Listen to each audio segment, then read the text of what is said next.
Friends, നമുക്ക് സർവീസിന് വന്നിരിക്കുന്നത് ഒരു അസൂസിന്റെ ലാപ്ടോപ്പാണ്. അപ്പോൾ ഇതിന്റെ കംപ്ലൈന്റ് ഇഞ്ചസ് കംപ്ലൈന്റ് ആണ്. അപ്പോൾ ഇഞ്ചസ് കംപ്ലൈന്റ് എന്ന് പറഞ്ഞിട്ടുണ്ടെങ്കിൽ ഈ രണ്ട് ഭാഗത്തുള്ള ഇഞ്ചസ് ചെറിയ രീതിയിൽ ബ്രേക്ക് ആയതാണ്. ഈ ബ്രേക്ക് ആയതിന്റെ അടിസ്ഥാനത്തിൽ ഈ ഒരു സൈഡിലും രണ്ട് സൈഡിലും ഇത് പൊട്ടിയിരിക്കുകയാണ് ചെയ്യുന്നത്.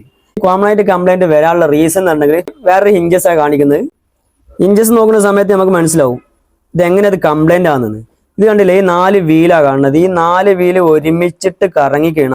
ആ ഒരു സമയത്താണ് ഇത് ഇഞ്ചസ് പ്രോപ്പറായിട്ട് വർക്ക് ചെയ്യുക. ഇതിൽ ഈ 4 വീല് ഇടാനുള്ള റീസൺ എന്ന് പറഞ്ഞിട്ടുണ്ടെങ്കിൽ ഇത് 360 ആണ്. അഥവാ ഫുള്ളായിട്ട് നമുക്ക് എന്താ ചെയ്യുക, ഈ ഒരു രൂപത്തിലേക്ക് ലാപ്ടോപ്പിനെ ഫോൾഡിങ് കറക്റ്റായിട്ട് നടത്താൻ പറ്റും. ഓക്കെ, അപ്പോൾ ഇവിടെ ഒരു കംപ്ലൈന്റ് വരാനുള്ള റീസൺ കണ്ടില്ല. ഇത് ഇരുമ്പാണ് സാധനം, പക്ഷേ ഇവിടെ ഫിക്സ് ചെയ്ത് 2 ഭാഗം എന്താണ്, പ്ലാസ്റ്റിക് ആണ്. അപ്പോൾ ഇവിടെ ഈ ഇരുമ്പ് ഈ വീലുകൾ എന്ത് ചെയ്യും, സ്ട്രോങ് ആയിട്ട് കാര്യങ്ങൾ നടത്തി കഴിഞ്ഞിട്ടുണ്ടെങ്കിൽ ഇത് ഓവർ ടൈറ്റാണ് വരുന്നത്. അഥവാ ടൈറ്റ് വരാനുള്ള റീസൺ എന്ന് പറഞ്ഞിട്ടുണ്ടെങ്കിൽ ഒരു 2 കൊല്ലം കഴിഞ്ഞാൽ ഓട്ടോമാറ്റിക് ഇത് ചെറിയ ഒരു ഫാബ്രിക്കേഷൻ മിസ്സായിട്ട് എന്ത് ചെയ്യും, ചെറിയ ടൈറ്റ് വരും.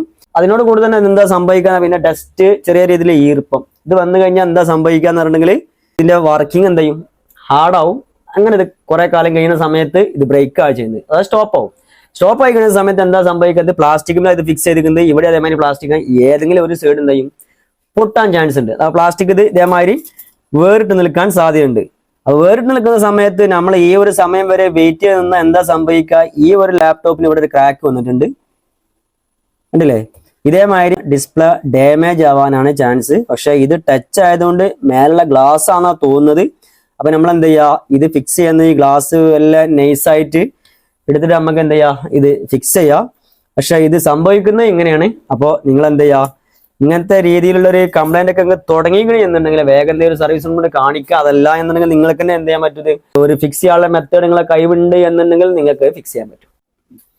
അപ്പോൾ അത് ഈ ലാപ്ടോപ്പ് എന്ത് ചെയ്യുന്നത്, ഇഞ്ചസിന്റെ വർക്ക് കംപ്ലീറ്റ്ലി ഓക്കെയാണ്. അപ്പോൾ 360 എന്ത് ചെയ്യാൻ പറ്റും, ഇത് മടക്കിയിട്ട് നമുക്ക് കറക്റ്റായിട്ട് യൂസ് ചെയ്യാൻ പറ്റും. ഈ ഒരു ഡാമേജ് ഉണ്ട് ഈ ഒരു സ്ക്രീന്.